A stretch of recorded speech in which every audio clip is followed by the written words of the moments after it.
শিক্ষা কোনো চিরস্থায়ী বন্দোবস্ত নয়। কালো বাদামি এই মানুষগুলি যারা উপনিবেশিত মানুষজন, তাদেরকে সভ্যতার আলোয় নিয়ে আসার প্রকল্প হচ্ছে শিক্ষা। এবং শিক্ষার এই ধারণাটাই পুরো কলোনিয়াল পিরিয়ড জুড়ে, ঔপনিবেশিক পিরিয়ড জুড়ে সারা দুনিয়ায় এই ধারণাটাই মূলত শাসন করে বেড়াচ্ছে এখনো পর্যন্ত। আজকের এই সভার প্রিয় সভাপতি এবং আপনারা যারা এই সভায় হাজির হয়েছেন সবাইকে শুভেচ্ছা জানাই। এই আলোচনা করার একটা অসুবিধা আছে, এটা অসুবিধা কিংবা সুবিধাও হইতে পারে। দেখতে হবে যে আমরা কে কোথা থেকে দেখতেছি। একটা হচ্ছে যে এটার একটা প্রেজেন্টিজম আছে, অর্থাৎ আমরা এই মুহূর্তে কিছুটা চাই এবং এই মুহূর্তে একটা বিশেষ মুহূর্ত, এটা গণ অভ্যুত্থান তার এক ধরনের পর্যায়ে এখনও চলমান। এই অবস্থায় আমরা এই দেশের, এই সমাজের, এই রাষ্ট্রের কিছু পরিবর্তন চাচ্ছি, সংস্কার বলি, নানান ভাষায় সেটা বলা হচ্ছে। সেটা একটা ইমিডিয়েট আকাঙ্ক্ষা আমাদের আছে যে এই মুহূর্তে কী চাই, প্রেজেন্টিজম, এই মুহূর্তে কী সমাধান হতে পারে, এইটা একটা অ্যাপ্রোচ আলোচনা করার। এবং যেটা আমি লক্ষ্য করি আমাদের এই হলের মধ্যেও সেটা আছে, সমাজের সর্বত্র সেই জিনিসটা আছে কম বেশি।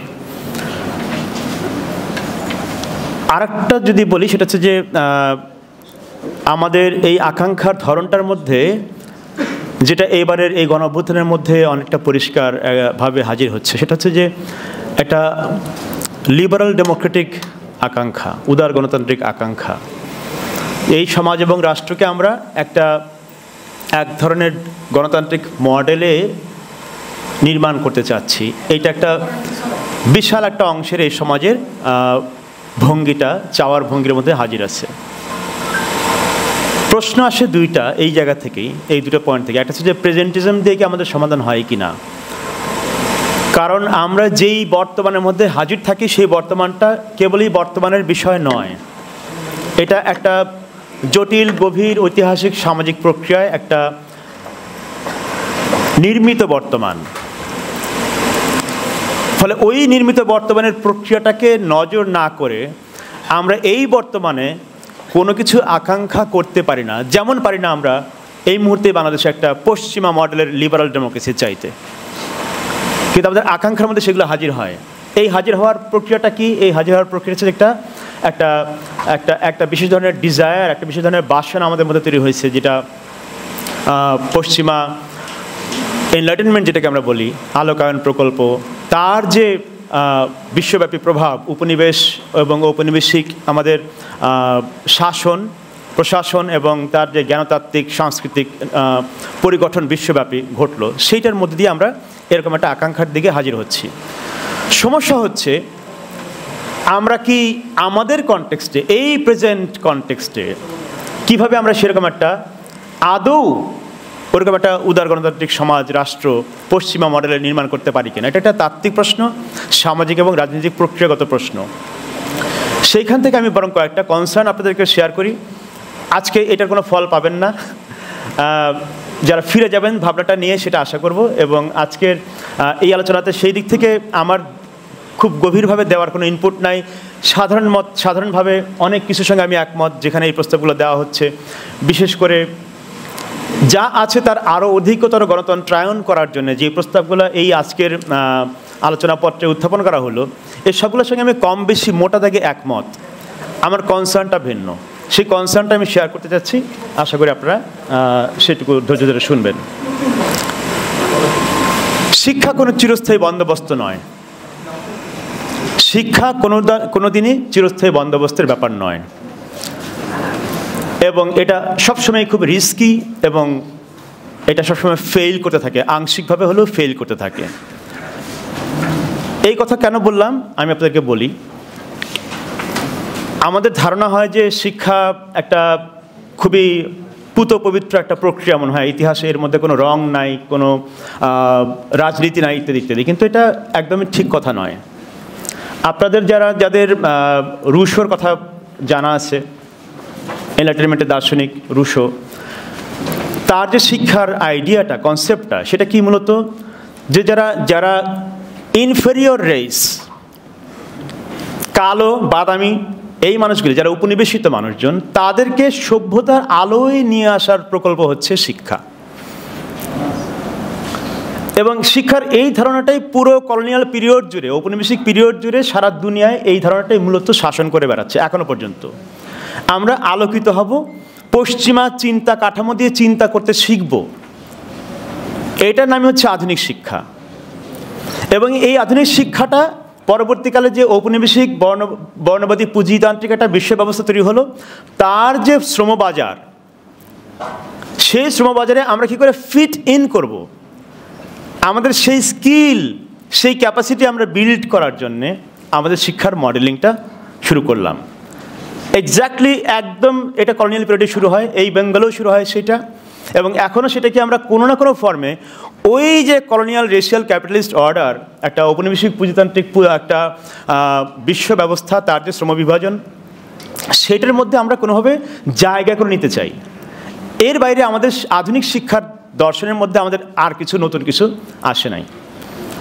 যেইটা বরং ইন্টারেস্টিংলি দেখার বিষয় সেটা হচ্ছে যে আমাদের ভারতবর্ষে, তৎকালীন ভারতবর্ষে, অবিভক্ত ভারতবর্ষে, ঔপনিবেশিক ভারতবর্ষে যে একটা স্বতন্ত্র ধারার শিক্ষার আন্দোলন ঘটল, অনেক কিছু, সেটার অনেক ধরনের শিক্ষার আন্দোলন এই অঞ্চলে আছে। আমি একটা শুধু বলছি যেটার ঐতিহাসিক তাৎপর্য এখনও বহমান, এবং সেটা আজকে আলোচক শুরুতেও সেটা বলছেন যে সভাপতি, যে মাদ্রাসা ব্যাকগ্রাউন্ডের লোকজন আমাদের আজকে এখানে নাই। দেওবন্দ কোত্থেকে শুরু হইল, কিংবা ভারতবর্ষে মাদ্রাসা শিক্ষার এই যে জায়গাটা শুরু হলো, সেটা কোন জায়গা থেকে শুরু হলো, কোন ধরনের কনসাসনেস, কোন ধরনের চৈতন্য আমাদেরকে একটা ভিন্ন ধরনের একটা পুরো শিক্ষা ব্যবস্থার দিকে ধাবিত করলো একটা বিশাল অংশ মানুষকে, এবং আরেকটা বিশাল অংশ মানুষকে পশ্চিমা সভ্যতার মানদণ্ডে সভ্য হওয়ার প্রকল্পের মধ্যে ঢুকায়ে আধুনিক শিক্ষা, ইনক্লুডিং সেটা কলকাতার আলিয়া মাদ্রাসা, এরকম একটা শিক্ষার মডেলের মধ্যে আমাদেরকে নিয়ে আসলো। এই যে বিশেষ ঐতিহাসিক মুহূর্ত, যেটা অ্যান্টি কলোনিয়াল মুভমেন্ট, উপনিবেশ বিরোধী একটা সংগ্রামের মুহূর্ত, সেখানে একটা দুইটাই আধুনিক কিন্তু বিশেষ বিশেষ মাত্রায় দুই রকম কনসিয়াসনেস নিয়ে, চৈতন্য নিয়ে প্রবহমান থাকলো। তার ধারাবাহিকতা কি? জাতিরাষ্ট্র। এবং আমরা কি জাতিরাষ্ট্র বানাইছি? বাঙালি জাতীয়তাবাদী রাষ্ট্র।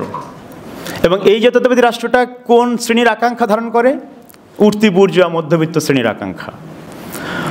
ফলে ওই ঔপনিবেশিক ভারতবর্ষে যারা প্রান্তিক থাকলো, তারা এখনও প্রান্তিকই থাকতেছে। এইটার ক্ষেত্রে কোনো বৈপ্লবিক পরিবর্তন আমাদের শিক্ষার ওই তাত্ত্বিক এবং জ্ঞানতত্ত্বগত কাঠামোয় আমাদের কোনো আলোচনাটা এখনও আমরা প্রবেশ করাতে ব্যর্থ হয়েছি সমাজ হিসেবে। সেই জায়গা থেকে আমার প্রস্তাব হচ্ছে যে যখন আমরা বলবো ইনক্লুশনের আলাপ, তখন আমাদের দেখতে হবে যে আমরা কী অর্থে ইনক্লুশনকে বলি, কী অর্থে আমরা একটা জাতি গঠনে আলাপ করব, কার জাতি, কিসের জাতি, কাকে নিয়ে জাতি গঠিত হয়। আমরা যেই বাংলাদেশ চাচ্ছি, সে বাংলাদেশে কোন ধরনের গণতান্ত্রিক একটা শিক্ষা সমাজ, রাষ্ট্র আমরা নির্মাণ করতে চাচ্ছি। সেটা কি পশ্চিমা আলোকায়নের প্রকল্পের যে গণতন্ত্রের আইডিয়া, সেটাকে আমরা আমাদের সমাজে রিপ্রোডিউস করতে চাই, পুনরুৎপাদন করতে চাই? তার মানে হচ্ছে আমরা চিরকাল একটা কলোনিয়াল রেশিয়াল ক্যাপিটালিজমের বা ঔপনিবেশিক বর্ণবাদী পুঁজিবাদের লজিকের চিরকাল দাস থেকে যাব, ব্যবস্থার দাস থেকে যাব। এই প্রকল্প থেকে বের হওয়া মানে হচ্ছে আমরা স্বাধীন হওয়া।